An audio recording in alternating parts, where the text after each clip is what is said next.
Olá pessoal, tudo bom? Nós estamos aqui falando agora sobre o ozônio em hérnia de disco, tá? Então, o ozônio na hérnia de disco, né, já é utilizado na Europa há muitas décadas já, a aplicação de ozônio diretamente na hérnia de disco. Aqui no Brasil foi aprovado, mais ou menos alguns meses, não é muito tempo não, foi aprovado a utilização do ozônio intradiscal, tá? Só que o ozônio intradiscal ele tem um risco inerente ao procedimento. A própria agulha entrando num espaço discal, né, e gera um risco inerente à agulha entrando numa estrutura nobre. Tá? Então, o autor aqui, os autores desse artigo, eles fizeram uma análise com tomografia computadorizada e fazendo o ozônio paravertebral, na musculatura paravertebral. Ou seja, fica longe do neuroeixo, tá? E você faz a aplicação de ozônio na musculatura paravertebral. E o brilhante desse artigo que eu achei é que eles compararam no T0, no momento zero, a hérnia de disco, com tomografia.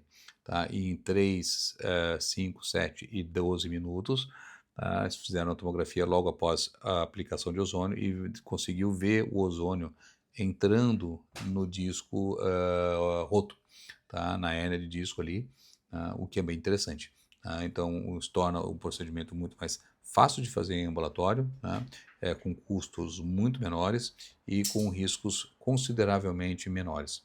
Tá? Então, é uma nova abordagem, uma abordagem interessante, né? Que pode ser aliada no tratamento de hérnia de disco, pensando que o ozônio ele produz uma redução da atividade inflamatória local em doses baixas, como eu sempre falo, né? Não em doses altas. Beleza? Bons estudos, divirtam-se. Valeu!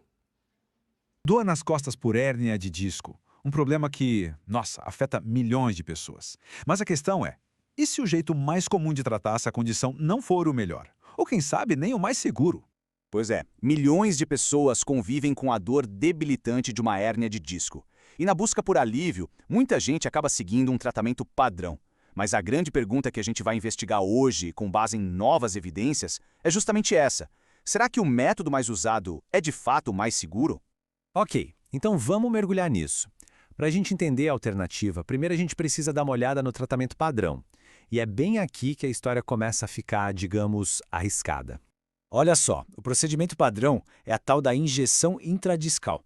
Parece super moderno, né? É guiado por tomografia, uma agulha vai lá e injeta uma mistura de oxigênio e ozônio direto no disco danificado. A ideia toda é encolher o disco quimicamente para ele parar de pressionar o nervo, um processo que eles chamam de nucleólise. Parece uma solução de alta tecnologia, minimamente invasiva, pelo menos na teoria.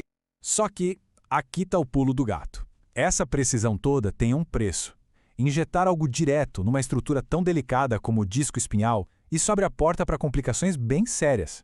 A gente está falando de infecção no disco, sangramento, lesão de nervo, vazamento daquele líquido que protege a medula e até entrada de gás na corrente sanguínea. São riscos bem sérios que fazem a gente parar e pensar, poxa, será que não tem um jeito melhor? E é isso que nos leva para a alternativa menos conhecida. A candidata assim meio que inesperada nessa história toda. Agora, o que é fascinante nesse slide é o contraste.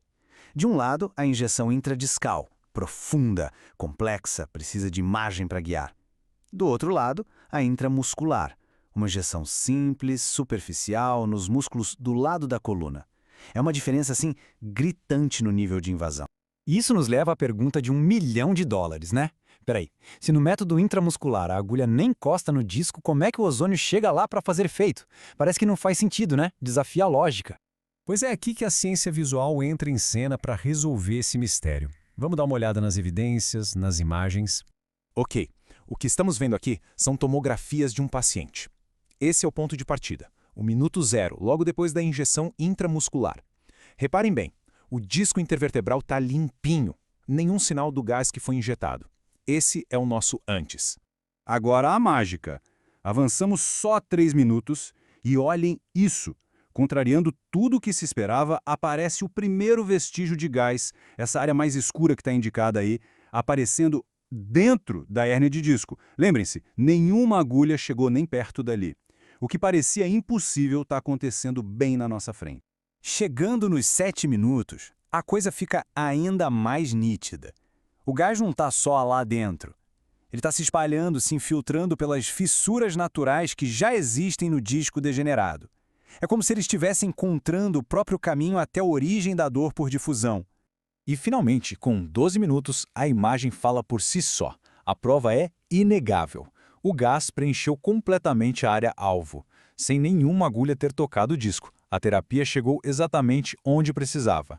Aquilo que parecia impossível agora está provado visualmente. Mistério resolvido. Então, agora que a gente viu que funciona, vamos para os números.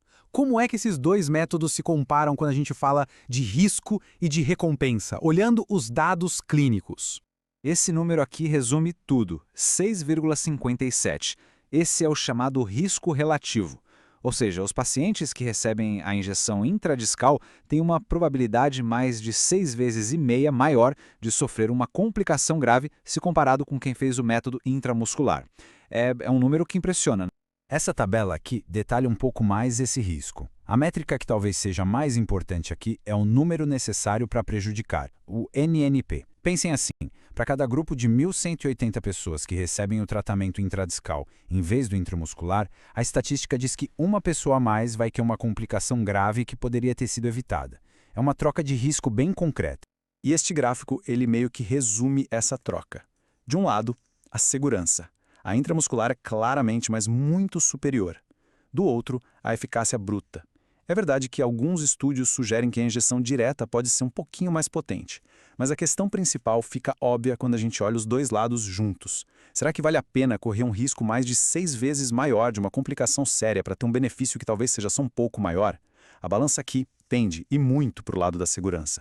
E tudo isso nos leva a uma mudança fundamental, uma mudança de paradigma na forma como a gente entende a cura da dor nas costas. Não é só sobre mecânica, é sobre biologia. A visão antiga era puramente mecânica. Injetar o ozônio para destruir e encolher o disco. Simples assim. Mas a nova visão, que é apoiada por todas essas evidências, é muito mais elegante. Ela é imunológica. O ozônio não destrói, ele modula a própria resposta imune do corpo, acalmando a inflamação e incentivando o reparo do tecido.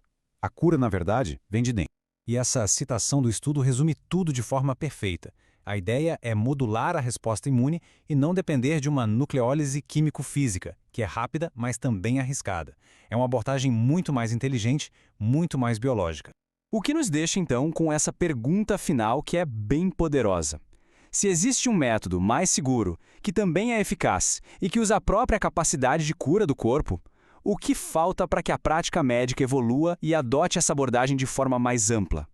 É uma reflexão muito importante para o futuro do tratamento da dor nas costas.